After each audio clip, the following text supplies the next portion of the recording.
আমরা আজকে কাজিরাট বাজারের পূর্ব পাশে সাবেক মির্জাকুল এলাকার কাছাকাছি স্থানটাতে এসেছিলাম।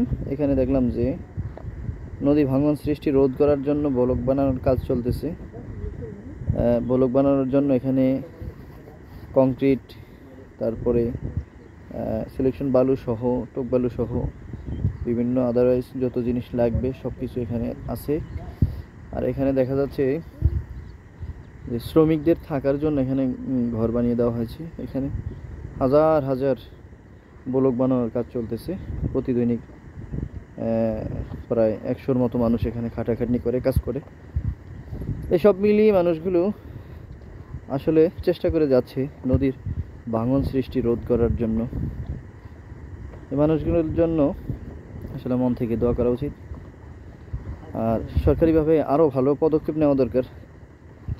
আমাদের নদীমাতৃক এলাকা, নদীর পার্শ্ববর্তী যে সমস্ত মানুষগুলি বসবাস করে, যাদের ভিটা মাটি নাই, তারা আসলে নদী ভাঙলে যে কোথায় যাবে এমন আসলে তাদের কোনো স্থান নাই।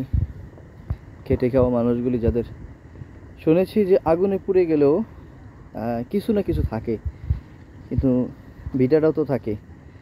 আর নদীতে নিয়ে গেলে ভিটাটা থাকার মতো ভিটাটাও থাকে না। তা আসলে ভিটা মাটি না থাকলে মানুষ থাকার মতো জায়গা থাকে না। সেদিক থেকে মানুষ অসহায় নিঃস্ব হয়ে যায়।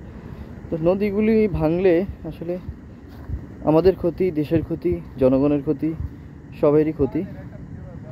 এই ক্ষতির হাত থেকে বাঁচাতে দৈনিক শত শত শ্রমিক ব্লক বানানোর পিছনে ব্যস্ত।